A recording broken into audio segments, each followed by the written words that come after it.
Zakat fitrah kita mulai dari waktunya. Ini waktunya dulu. Kalau aturannya hadirin yang dirahmati oleh Allah Subhanahu wa taala, zakat fitrah itu diwajibkan kepada personal individu setiap kaum muslim yang hidupnya menjumpai waktu Ramadan dan menjumpai waktu Syawal. Jika seseorang menjumpai dua waktu itu, maka dia terkena kewajiban zakat fitrah. Tapi jika cuma salah satu, maka tidak terkena kewajiban membayar zakat fitrah. Ini dari durasi waktunya. Contoh begini kasusnya. Seseorang yang meninggal, sekarang ini kan maghribnya jam 6.15, anggap begitu.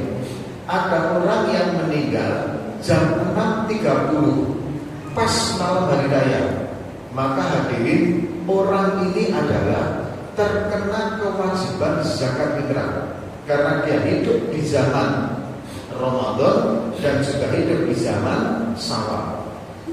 Tapi kalau ada orang yang meninggal jam 6 kurang seperempat, maka dia tidak terkena kewajiban zakat fitrah karena dia hanya hidup di waktu Ramadan, tidak hidup di waktu Syawal. Apakah kasus seperti ini sering terjadi? Banyak Bapak Ibu.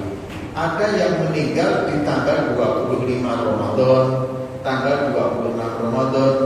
Mereka sering bertanya kepada kita semua, apakah kami harus membayar zakat fitrah almarhum Bapak karena beliau meninggal di tanggal 25 Ramadan? Kalau mengacu kepada aturan zakat fitrah di fikih-fikih terus, maka beliau tidak terkena kewajiban zakat fitrah karena dia tidak menjumpai malam Syawalnya.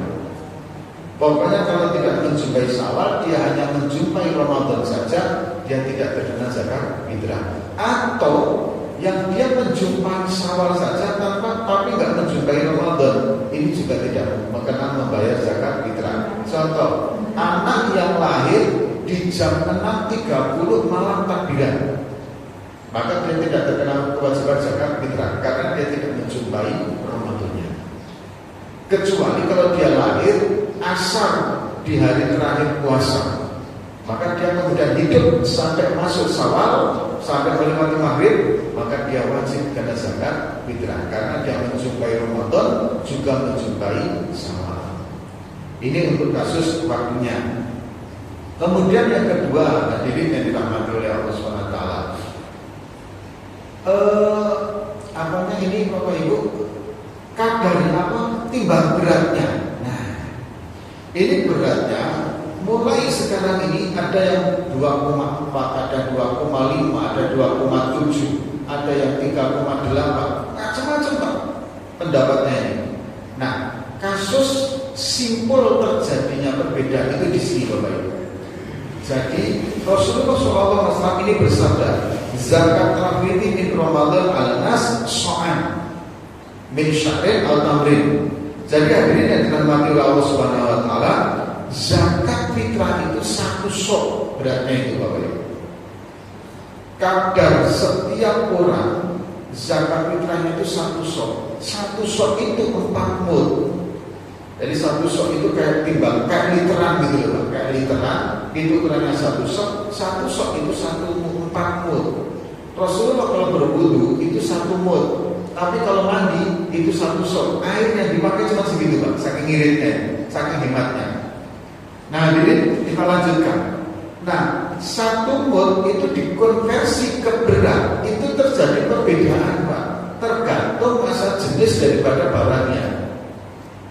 Kalau kemudian beras itu 1 mud ditimbang, 1 mud itu ditimbang, ada yang 5,95, nggak ada 1 on, nggak ada 6 on. Ada yang 6 on, ada yang 6,7 on, ada yang 6,9 on, ada yang 7 dibulatkan menjadi 7 on. Maka hadirin, ketika 1 mud anggap 6 on kali 4, maka ketemu 2,4.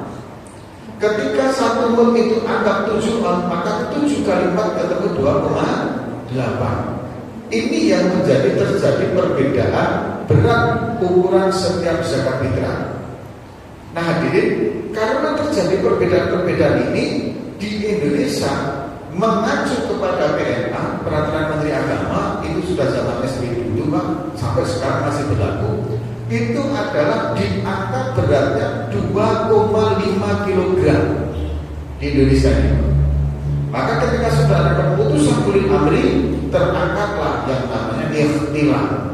Jadi kita mengacu kepada PMA-nya bahwa angka zakat fitrah itu di angka 2,5 kg. Kalau ditanya mana dari hadisnya, nggak ada hadis yang menyatakan bahwa zakat fitrah beratnya 2,5 kg atau 3 kg atau 2,8 kg, nggak ada. Karena zakat fitrah itu besarnya adalah 1 sok. Itu kalau mau mendasarkan kepada hadisnya. Nah, kita mengambil dari ikhtilaf itu, ijma ulama kesepakatannya kemudian di angka 2,5 kg. Ini beratnya.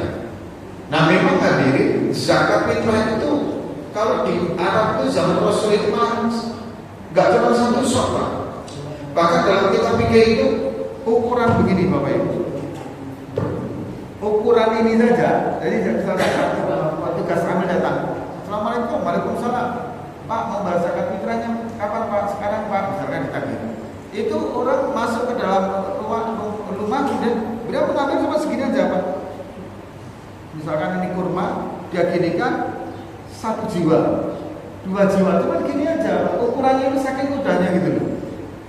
Cuma tangan Arab Pak, bukan tangan kita. Tangan kita ya beras segini, ya 1/2 kilo ya kan gitu kan. Ini udah nggak masuk kalau kayak gitu kan itu Pak. Ini jadi besar beratnya itu memang berubah-ubah gitu loh Pak. Ya kan? Karena itu tergantung masa jenis dari sebuah benda. Karena ukurannya tadi sok kemudian dikonversikan kepada kilo gitu loh. Jadi kalau terjadi perbedaan pendapat wajar. Yang kedua hadirin yang dirahmati oleh Allah Subhanahu wa taala, apakah boleh memakai beras atau memakai duit? Begini Bapak Ibu, pembayaran zakat fitrah kalau memakai beras itu nggak ada dari hadisnya Pak. Kemudian kalau memakai duit sama nggak ada dari hadisnya. Jadi kalau ada orang mengatakan kembali kepada Al-Quran dan Al-Hadis, harus ada dalilnya, sementara dia membayar zakat fitrah pakai beras, dia melakukan bid'ah. Hadisnya itu hadirin, Rasulullah itu membayar zakat fitrah cuma dengan syair, dengan gandum dan dengan kurma. Cuma 2 pilihannya itu Pak. Jadi kalau mau membayar zakat fitrah yang mengikut betul dalil hadisnya, Bapak Ibu membayar zakatnya pakai kurma. Yang mau silakan 1 sok kurmanya nanti gitu loh. Timbang berapa gitu Pak. Itu kalau mengikut dalil hadisnya. Nah kemudian para alim ulama mengacu kenapa kok dengan kurma dan kenapa kok dengan tepung gandum syair. Karena pada saat itu makanan pokok itu memang dengan gandum. Maka dari barang itu para alim ulama mentafsirkan bahwa munculnya dikuatin, yaitu bahan makanan pokok. Ini tafsir para alim ulama, bukan dari hadisnya. Sehingga muncullah di kalangan ulama-ulama fikih bahwa membayar zakat fitrah diperbolehkan memakai makanan pokok, yaitu dengan beras.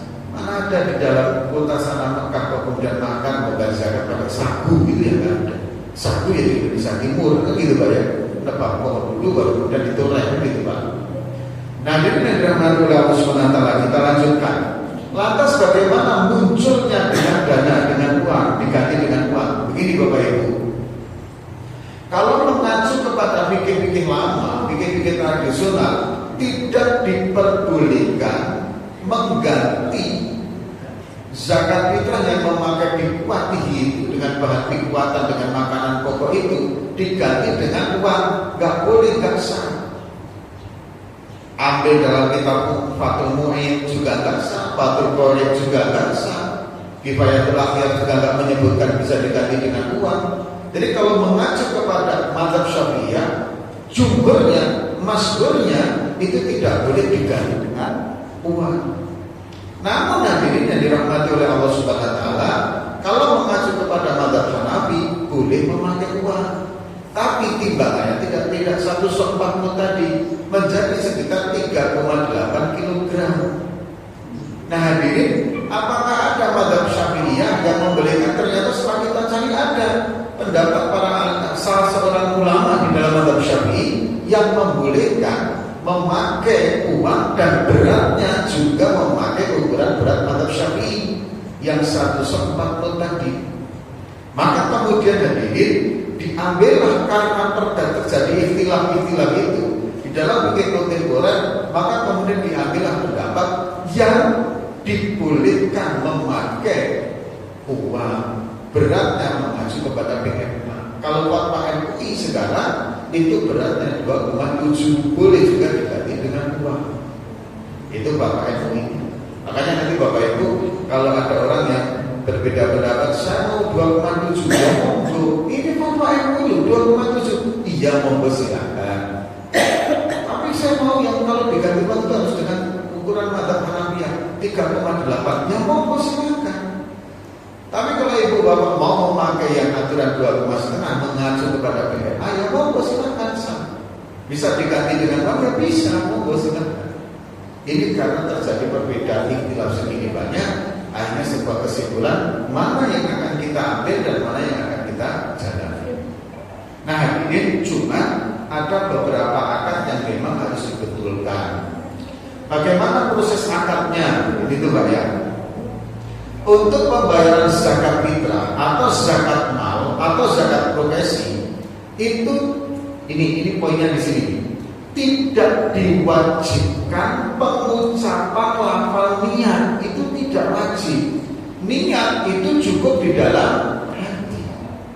Jadi misalkan begini, Bapak mau membayarkan zakat bukan zakat fitrah ya. Kalau zakat fitrah pasti pengucapan, biasanya kan begitu. Ingin memberi orang duit, sementara duit itu zakat ibu bapak. Kemudian kalau mau disampaikan kayaknya nggak tega, karena ada orang juga yang kalau mau menerima zakat pun agak gengsi atau gimana gitu kan. Nah hadirin, maka kemudian bapak tinggal, Bu, Pak, ini saya ada rezeki dari saya. Padahal dalam hati bapak ibu, saya pernah membayar zakat penghasilan saya. Seperti itu aja sudah sah. Gitu.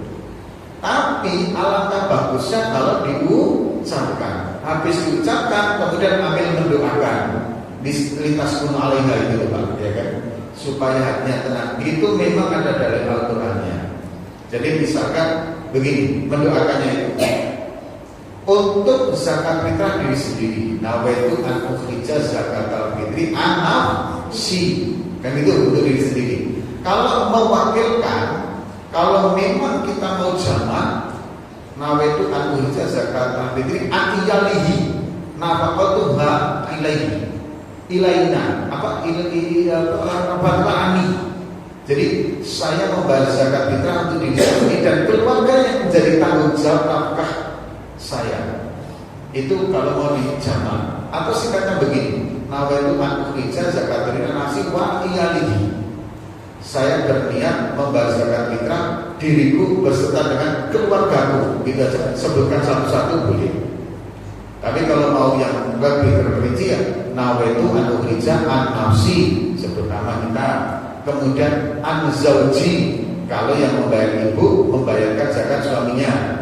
Kemudian an zaujati, kalau suami membayarkan istri. Baru an auladi, anak-anakku siapa saja sebutkan. Itu Bapak.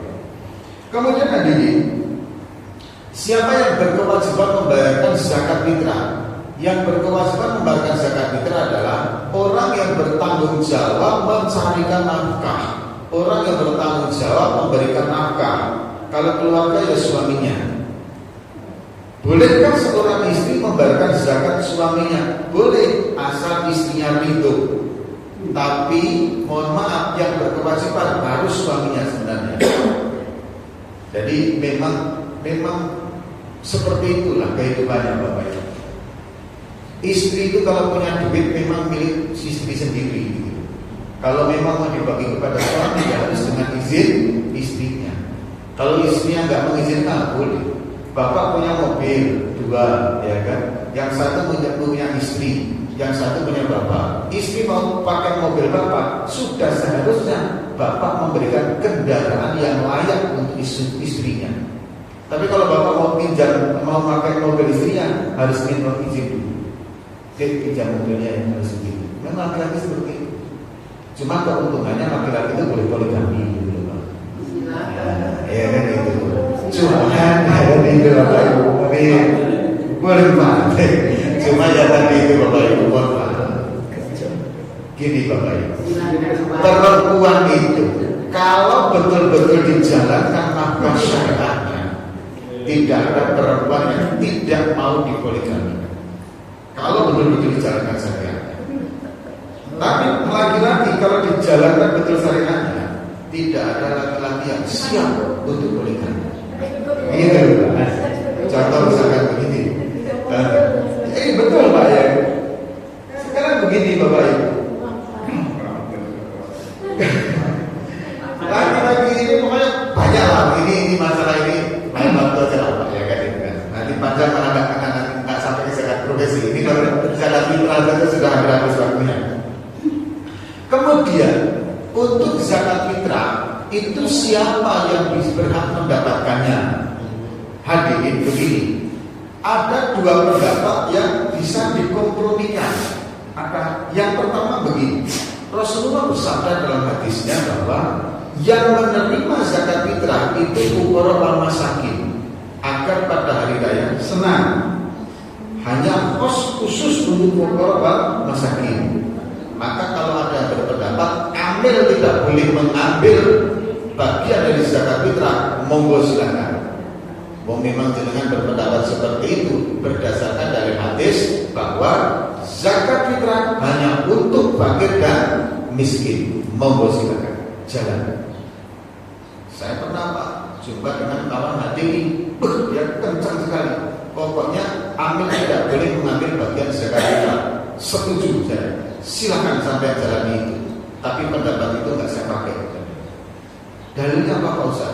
Dalilnya adalah zakat merupakan bagian daripada zakat, itu adalah zakat fitrah. Zakat itu secara garis besarnya ada 2. 1 zakat fitrah, 2 zakat mal. Itu semua masuk kategori zakat. Nah hadirin, kemudian zakat itu untuk 8 asnaf. Nah, mengkompromikan dengan adanya hadis Rasulullah seperti itu sebagian ulama berpendapat lebih utama zakat fitrah diberikan kepada fakir miskin, tapi tidak menutup pintu asnaf lain untuk menerimanya. Tapi karena fungsinya adalah untuk membahagiakan fakir miskin, maka lebih utama zakat fitrah diberikan kepada asnaf fakir dan miskin. Utama saja. Saya mengambil pendapat para ahli ulama yang seperti itu. Maka ketika saya menjadi ambil zakat fitrah, saya masih bisa berhak menerima. Sampai jadi ambil zakat fitrah, saya tidak berhak menerima karena sampai memilih pendapat tadi. Nah, kan itu Pak. Ya kan gitu maksudnya. Lah, ya kan berubah akhirnya kan itu Pak. Ini akhirnya drama kata-kata kita gitu. Sama dengan yang mengharamkan rokok Pak. Mohon maaf. Rokok itu sampai kapanpun dicari dalilnya yang letter lepek, ketiplek gitu kan gitu ya. Di dalam Al-Quran dan hadis tidak ketemu. Ar-rokok haramun tidak ada. Ustaz tapi lagi di dalam Al-Quran maupun di dalam hadis munculnya hukum rokok karena pasti ijtihad para ahli ulama masing-masing. Yang mengharamkan rokok dia beristihad dari segi banyak hal. Dari kesehatan, dari ini, muncul kesimpulan ini. Yang tidak mengharamkan juga memiliki pendapat. Dari ini, munculnya di situ Pak. Sehingga dikatakan tidak haram. Nah sekarang kembali kepada kita. Kalau Bapak mengharamkan, jangan pernah merokok. Karena begitu Anda mengharamkan, kalau Anda merokok, dosa bagi jenengan. Tapi bagi yang tidak mengharamkan, ya monggo silakan jangan merokok. Sama dengan memakai cadar Ibu. Ya. Saya tidak memerintahkan istri saya pakai cadar. Karena begini Bapak Ibu, mohon maaf. Hukum cadar itu istilah. Ada yang mengatakan bahwa wajib memakai cadar menutupi seluruh muka, ya kan?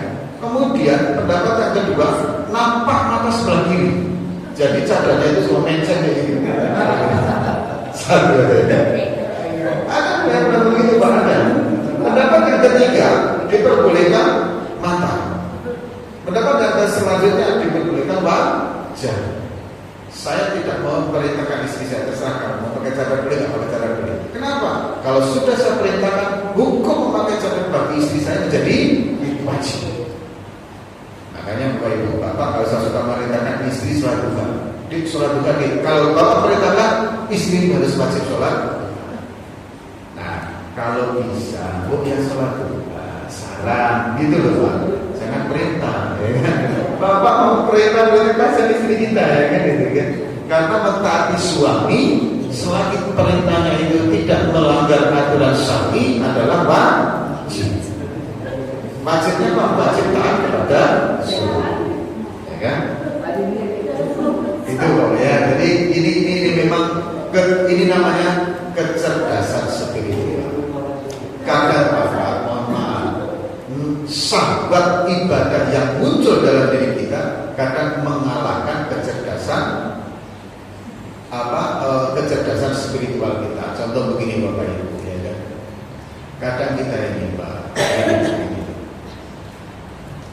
yang semalam saya sampaikan bahwa kadang kita ini menyangka bahwa derajat tinggi seorang di hadapan Allah itu sebab banyaknya sholat dan banyaknya puasa. Hanya di pintu itu orang masuk mencapai derajat tinggi di hadapan Allah SWT. Maka kita ini akan cukup terlihat kalau ada orang, kalau melihat orang itu tekun. Ini bukan untuk mendorong-dorongin ya, bukan untuk mendorong-dorongin jenengan agar tidak banyak sholat sunat. Enggak, bukan itu maksudnya ya. Kita ini kadang terkagum-kagum kalau melihat orang yang puasa Daudnya nggak putus, ya kan? Kemudian tahajudnya nggak putus. Di kantor itu ahli baca Al-Quran. Pokoknya kalau di kantor itu baca Al-Quran nggak putus. Gitu. Bahkan mohon maaf saking sibuknya dia ibadah sampai wajahnya itu cemberut terus Pak. Melihat itu pokoknya yang lain itu pokoknya nggak ahli ibadah semua.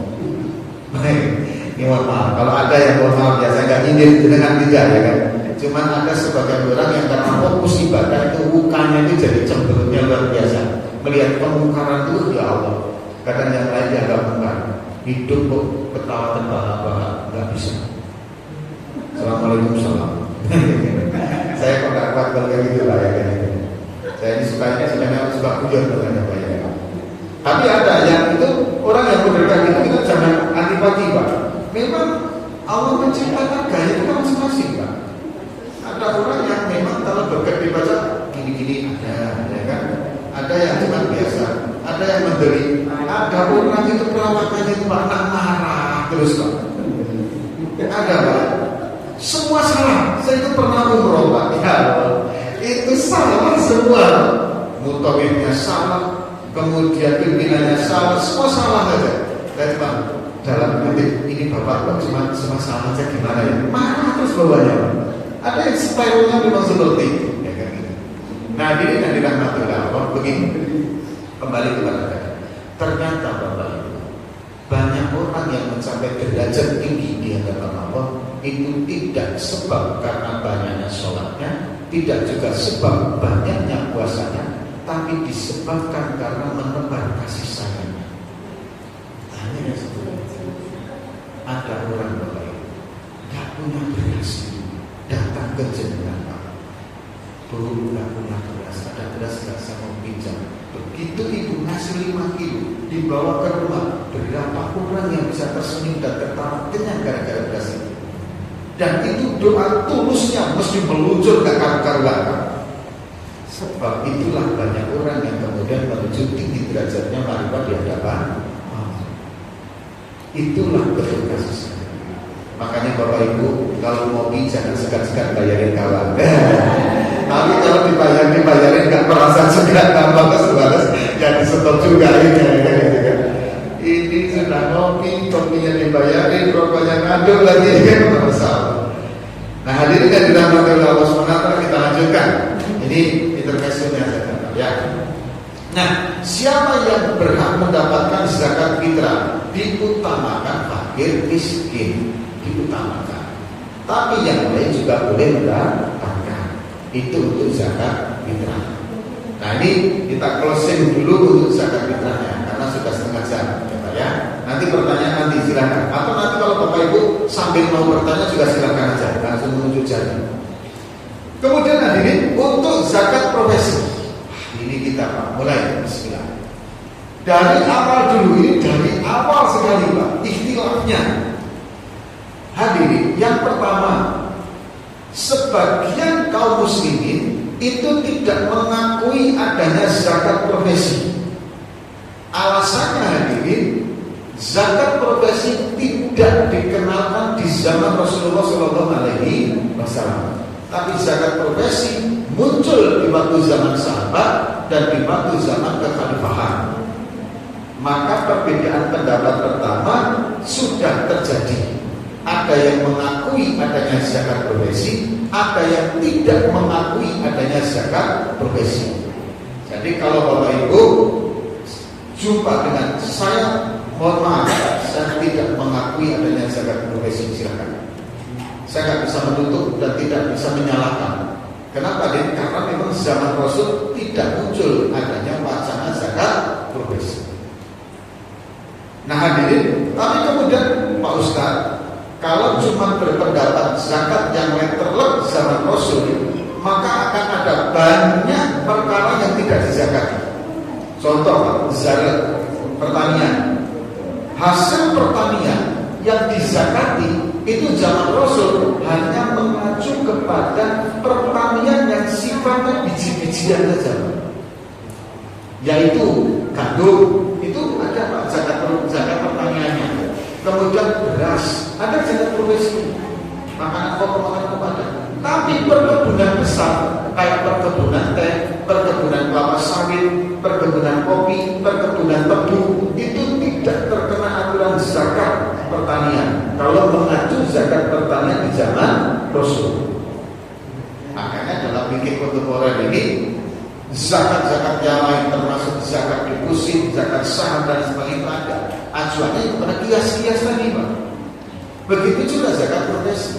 Kenapa zakat profesi itu di zaman Rasul nggak ada, terutama pegawai negeri? Mohon maaf Bapak Ibu, pegawai negeri itu, ya kan? Ini kita mengupas sejarah Pak. Pegawai negeri itu Pak menjadi sebuah pekerjaan yang menjanjikan adanya gaji yang banyak, yang bagus, yang layak. Itu kan sejak zaman pemerintahnya Gus Dur Pak. Sebelum zaman Gus Dur, Bapak Ibu guru kita itu Pak, banyak yang lebih memilih berdagang daripada menjadi guru Pak. Coba bayangkan guru SD kita itu dulu Pak, paling mentok-mentoknya mana ada guru SD kita yang pakai mobil gitu Pak? Gak ada. Guru SD kita, SMP kita Pak, itu mentok-mentoknya pakai Vespa Pak. Ya kan? Pakai sepeda ontel. Ini generasi yang lahiran 70-an Pak ya. Kalau generasi 80-an lahir, mungkin gurunya sudah pakai mobil. Nah, zakat kemudian, zakat pegawai negeri ini hadirin, penghasilan pegawai negeri menjadi naik sekian kali lipat itu kan di zaman pemerintahan Gus Dur. Setelah Pak Harto lengser, di zaman Gus Dur dinaikkan sekian ratus %. Di zaman Pak SBY lebih luar biasa lagi, dimanjakan betul Pak. Maka sering dikenal Pak SBY itu Presiden PNS dan Presiden P3K. Kan itu kalau dulu kan ada P3K ya, Presiden PNS. Karena pengangkatan PNS luar biasa itu zaman Pak SBY. Nah sekarang ini efisiensi P3K saja undur, ya kan gitu Pak. Luar biasa ya. Nah jadi kita lanjutkan. Zaman Rasulullah itu pekerjaan yang betul-betul menggiurkan hasilnya adalah pertanian, perdagangan. Maka hadirin, zakat muncul di dua dunia tadi, dunia perdagangan dan dunia pertanian, juga dunia peternakan. Tiga mata pencaharian ini yang begitu favorit di zaman Rasul. Maka zakat hanya mengenai di tiga ini. Karena pegawai zaman Rasul itu luar biasa. Nah, ini adalah Allah Subhanahu wa Ta'ala. Mereka yang mendapat subsidi dari Baitul Mal, sehingga belum muncul adanya zakat profesi. Ini yang pertama dulu. Makanya kemudian karena profesi zaman itu belum favorit ASN, maka belum muncul adanya zakat profesi. Tapi peternakan, pertanian, perdagangan sudah dikenakan zakat. Karena profesi di tiga perkara itulah yang betul-betul sangat seksi menunjukkan sekali. Kemudian lanjut, maka zakat profesi muncul di zaman para sahabat. Kemudian di zaman para sahabat langsung juga disambung di zaman-zaman kekhalifahan Amirul Mukminin. Ini munculnya zakat profesi yang pertama. Yang kedua, bagaimana penghitungan zakat profesi? Masya Allah Pak, zakat profesi ini karena tidak langsung dikemas dalam sebuah aturan yang dibuat Rasul, maka pintu ijtihadnya banyak sekali. Cara menghitungnya pun banyak sekali. Yang pertama hadirin, ada yang memakai nisabnya zakat profesi itu memakai nisab emas, yaitu 85 gram emas. Nanti cara bagaimana menarik harga gram emas itu, karena emas itu kan fluktuatif dan terjadi beberapa karat. Emas itu kan banyak Pak, ada yang 24 karat, ada yang berapa? 23 karat, ada yang berapa? 22, kemudian 20 ya. Nah, yang repot kalau yang emas sekarat gitu. Kalau sekarat itu berarti ya kuningan ya kan gitu ya. Lanjut ya, jadi kemudian menentukannya nanti itu untuk cara menentukan yang bisa sampaikan. Kita mengacu dulu kepada cara menarik hitungan zakat profesi. Yang pertama, memakai nisab emas, tetapi cara membayarnya memakai pertanian, sehingga di situ tidak ada haul. Asal ada penghasilan kita mencapai itu langsung mengeluarkan zakat. Itu yang pertama. Yang kedua, hadirin, ada yang memakai kadar zakat pertanian, nisabnya zakat pertanian, haulnya juga zakat pertanian. Jadi zakat pertanian itu kan sekitar 595 kilogram gabah, ya kan? Tidak memakai emas. Kemudian cara membayarnya juga memakai metode zakat pertanian, nggak ada haul. Begitu dapat segitu langsung, karena dikiaskan kepada pertanian. Nah, yang jumhur, yang masyhur, yang berlaku di negara kita ini, cara menghitung zakat profesi adalah memakai nisabnya zakat emas, memakai haul juga, tapi boleh dibayar per bulan. Nah, begitu Pak. Realnya begini. 85 kilogram, 85 gram emas. Ya, kalau kilo ya 4 ya kan gitu kan. 85 gram emas ini kalau dikonversikan ke dalam rupiah, itu jatuhnya per bulan itu di angka 7 yang sekarang ini 7,140-an atau 150-an, 7.150.000. Dari mana ini kita peroleh? Hadirin, ini berdasarkan SK dari Ketua Basnas Republik Indonesia yang dikeluarkan setiap per 1 Januari per tahunnya. Jadi kan masih kan fluktuatif Pak, begini, kemudian kadarnya juga begini. Maka untuk mengacu per tahunnya agar stabil, agar flat itu, mengacunya kepada SK Ketua Basnas RI yang dikeluarkan setiap Januari per tiap tahunnya. Itulah untuk kadar besarnya harga emas dan harga daripada besarnya nisabnya. Di situ tertera. Nah, untuk tahun 2025 itu kadarnya adalah 7.150.000 per bulannya. Nah hadirin, nanti neto brutonya nanti disul. Jadi hitungannya begini Pak. Kalau seseorang itu mempunyai penghasilan, ya kan? Penghasilan dihitung semua Pak. Baik dari gaji, tunjangan, tukin, TPP dan lain sebagainya. Itu nanti kok di akhir tahun kalau ada call-nya di akhir tahun sudah seharga 85 kg, 85 gram Mas, maka hadirin di tahun kedua itu dia sudah wajib membayar. Angkanya di mana? Angkanya bisa diperoleh pembayarannya per bulannya. Jadi call dulu 1 tahun mencukupi nggak 85. Tapi hadirin, karena pembayaran gaji itu adalah tetap hadirin, tidak harus menunggu 1 tahun itu habis karena artinya bisa dihitung secara perkiraannya, kecuali kalau perdagangan tidak bisa. Tapi kalau gaji PNS, ASN itu kan bisa dibaca bahwa di akhir tahun nanti saya bisa mendapatkan perkiraannya sebegini, itu kan sudah bisa dibaca. Maka hadirin, daripada nanti Anda mempunyai rasa yang berat untuk membayar di akhir tahun ketika sudah dikumpulkan, karena kalau menurut Mas itu kalau zakat itu tidak dibayarkan per bulan, itu sitanya makin gede-gede Pak. Gitu.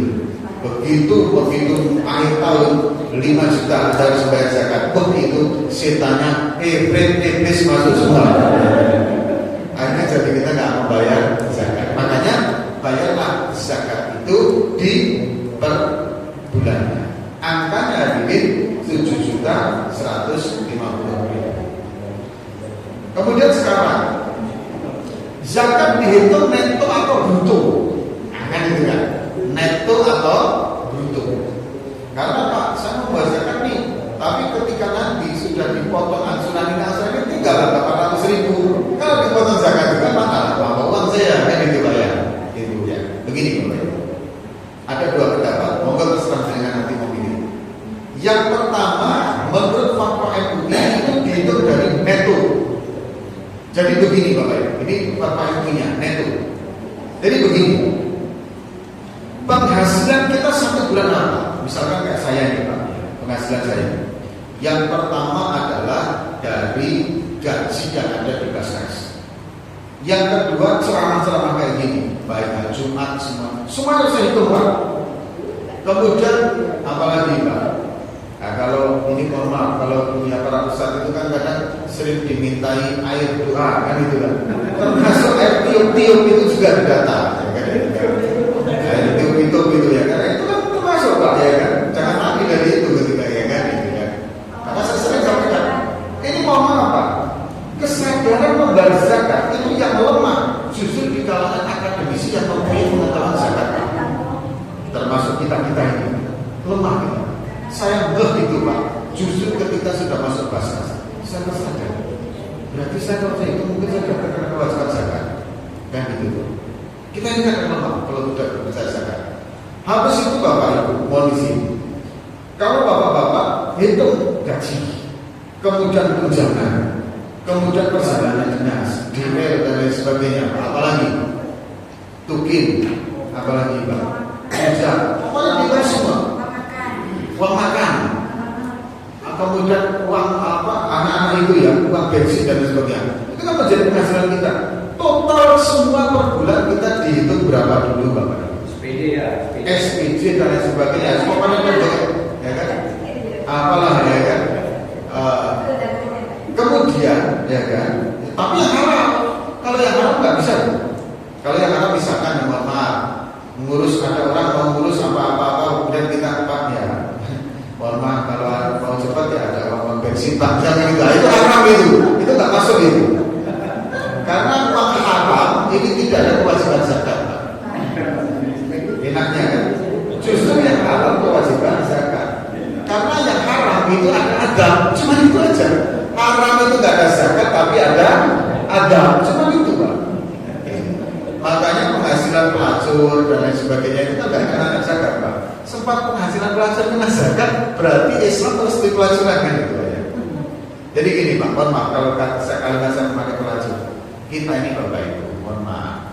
sopan santun itu tidak harus kemudian sebuah profesi yang memang suruh kotor kemudian disopan santunkan, jangan Pak. Nanti timbul kesan bahwa persidangannya nggak haram. Mohon maaf ya, saya katakan tadi pelajar, bahkan mohon maaf, saya bisa lagi mengatakan londe ya londe gitu, agar orang merasa jijik dengan pekerjaan itu, sehingga betul-betul perlondean dan perpelajaran itu menjadi sesuatu yang buruk di mata masyarakat. Jangan kemudian segi persinan kayak itu kita mengatakan PSK, pekerja seni apa komersil. Ya akhirnya zina seperti nggak haram gitu loh Pak. Ya kan? Bagaimana kita membuat bahwa zina itu betul-betul menjijikkan gitu loh Pak, keji dan muka gitu loh Pak. Nah dengan istilah-istilah yang memang seperti itu. Ini mohon maaf ya, mohon maaf. Kita lanjut dulu lah. Nah kemudian hadirin, ini yang berpendapat neto. Setelah itu dipotong kebutuhan dasar pendidikan, makan, perumahan, kendaraan yang pertama, ya kan? Maka ketika itu kok minus atau tidak tersisa, maka jenengan belum punya kewajiban untuk membayar zakat progresif. Nah itu kalau yang berpendapat dari neto. Lu ingat Pak Ustaz? Ya, iya. Makanya Islam itu Bapak Ibu ingat, tidak mendolimi umatnya. La zakata illa dina, tidak ada zakat kecuali bagi orang yang kaya. Itu bagi berpendapat dan neto. Tapi kebutuhan dasar. Kalau Bapak sudah ngambil rumah investasi, yang kedua kemudian disewakan, wah itu sudah bukan kemudian kebutuhan dasar. Gitu loh. Ruko ya kan, wah itu Pak habis gaji Pak untuk apa? Bayar ruko Pak, angsuran ruko, angsuran mobil istri, wah padahal istrinya di rumah ya kan. Mobil yang kedua, mobil yang ketiga ya sudah. Ya itu memang Bapak niat gak berzakat kalau itu neto itu kebutuhan dasar. Kalau yang bruto ya kan, maka ada pendapat bisa kalau berdua juga berpendapat karena itu ada bruto. Kalau yang bruto jangan total semua. Kalau sudah total semua dikurangi, gitu loh Pak. Baru kemudian digunakan sisanya untuk kebutuhan. Kalau Pak Ustaz, kalau saya Pak, jujur Pak saya itu cenderung kepada yang bruto Pak. Bayangkan, misalkan butuh tidak datang ke rumah kepada saya, Pak Ustaz, iya siap. Ini ada uang 10 juta Ustaz untuk sampean. Tapi yang 250 kasihkan tetangganya. Kira-kira saya ini kalau kemudian Bu begini Bu, setelah saya hitung-hitung yang 9.750 itu cuma tersisa 500 Bu. Kalau saya kasihkan juga 250 ke tetangga, ya saya habis nanti yang dibuat. Padahal aslinya saya menerima 9.750. Kira-kira butuh dengan saya gimana? Sudah ngasih 10 juta, cuma minta 250 dikasihkan tetangga. Itu pun saya masih ngeles bahwa yang 9 juta itu sudah saya buat bayar, sudah saya hitung buat ini, sisanya cuma 250, sisanya cuma 500. Kalau dibagi juga dengan tetangga, maka yang 250 tinggal bagian beli zakat cukup 1 bulan. Padahal yang 9.700, yang 9.500 itu Pak, saya gunakan untuk bayar ruko, saya gunakan untuk bayar apa? Ini itu karena saya salah hitung, akhirnya kemudian saya budget saya sampai segitu. Kira-kira Bu Tuti sikapnya sama saya gimana? Memang rakus sampai Pak Ustaz, serahkan betul. Dikasih 10 juta, 9.750 dikasihkan sama, cuma yang 250 dikasihkan tetangga, itu pun gue nggak mau gitu kan? Kan begitu aja. Yang mau isi 10 juta gaji kita Pak.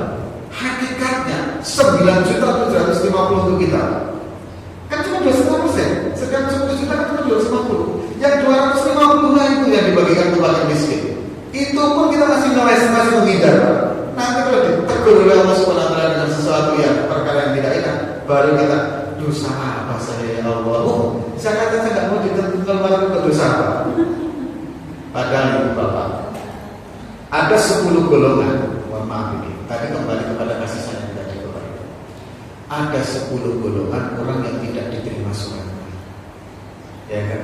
Salah satunya adalah orang yang tidak mau mengeluarkan zakat. Cek itu Bapak. Jangan buka WA, ketik di atas pencarian itu sebutkan 10 golongan orang yang tidak diterima sholatnya. Langsung pencet sisi sesnya, tak, langsung muncul 10. Minta saja tahu, Pak. Minta saja tahu yang tidak diterima sholatnya itu, Pak. Nah, kita malah nggak tahu. Karena minta itu maksudnya gitu kan. Itu minta. Kalau nggak percaya nanti dicoba, gitu.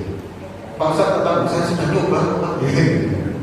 Akil walidain, anak yang durhaka kepada kedua orang tuanya, itu sholatnya nggak diterima, Pak. Kemudian pemimpin atau imam yang dibenci oleh makmumnya.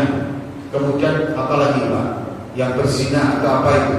Nah, salah satunya nanti ada, bahkan kalau nggak salah itu nomor 2, orang yang tidak mau mengeluarkan zakatnya. Kalau nggak salah itu nomor 2. Makanya di awal tadi, Pak, kadang kita ini hanya terkagum-kagum kepada orang yang sholatnya jungkir balik, akan jidat sampai hitam. Tapi kenapa hadirin kita kadang tidak memperhatikan lingkup kasih sayang. Hadirin, ini masalah zakat. Jadi terserah monggo, jangan mau memilih yang itu ada dalilnya. Kalau berkaitan dengan dalil yang mau berujuk juga ada dalilnya. Nah hadirin, sebagai penutup ini Bapak Ibu yang dirahmati oleh Allah SWT. Dalam sebuah hadis, saya itu lupa hadis apa, ngapalin itu sudah ya Allah, saya lupa betul. Cuman maklumnya begini. Kalau saya analogikan di dalam pengertian yang agak ini ya, agak mudah dicerna. Zakat dalam sebuah harta itu adalah kanker di dalam harta itu, Pak. Zakat kalau di dalam kita umpamakan di dalam harta kita, itu adalah kanker daripada harta itu. Maka itu harus dikupas, dipotong, diamputasi, dibersihkan. Kalau tidak hadirin, mohon maaf, kanker itu akan memakan harta yang lainnya, akan memakan harta yang seharusnya tidak kita merusak. Dia akan menggerogoti di situ. Makanya Rasulullah pada saat Isra, beliau menjumpai ada satu kaum, mereka makan buah yang berduri, ya kan? Kemudian keracunan, dia terkapar, nggak karuan sakitnya karena keracunan, tapi makan lagi. Ketika Rasul ditanya, Jibril tanya, ya Jibril itu siapa? Itu gambaran umatmu yang mempunyai harta tapi nggak mau mengeluarkan zakatnya. Sesungguhnya dia sedang keracunan dengan hartanya itu sendiri. Ini yang kedua. Zakat itu kalau dia ada yang kita memelihara kanker dalam harta kita. Yang kedua Rasul dalam Islam seperti itu. Yang ketiga hadirin, mohon maaf, nanti Bapak Ibu baca di dalam kitab Tabligh Akbar. Kalau enggak, sesi Google lagi Pak. Tanya minta lagi juga boleh, tanya kaki juga boleh, ya kan? 12 macam bentuk manusia dibangkitkan dari kubur. Kan manusia itu dibangkitkan dari kubur itu sudah dengan ruh dan jasad. Itu masyhur ulama sepakat, manusia dibangkitkan dari kubur itu sudah ruh dengan jasadnya. Karena ketika melakukan kemaksiatan di dunia juga dengan ruh dan jasad, ketika melakukan taat juga dengan ruh dan jasad, maka dibangkitkan sudah dengan ruh dan jasad. Cuma bentuknya menyesuaikan amaliyahnya. Orang yang enggan mengeluarkan zakat tadi itu perutnya kalbihol, bagikan keledai. Di dalamnya akrok penuh dengan kalajengking dan ular. Rasanya kayak apa? Kita ini di dalam perut ada kalajengking yang menggigit kita. Rasanya bawa alam sholat. Rasanya mesti banget Pak, ya kan? Saking luar biasanya di dalam perut itu. Lalu kita dikemaskan cabai, jadi kalau nggak cocok, murus tenang Pak, ya kan? Ini kok kemaskan kalajengking, ya kan?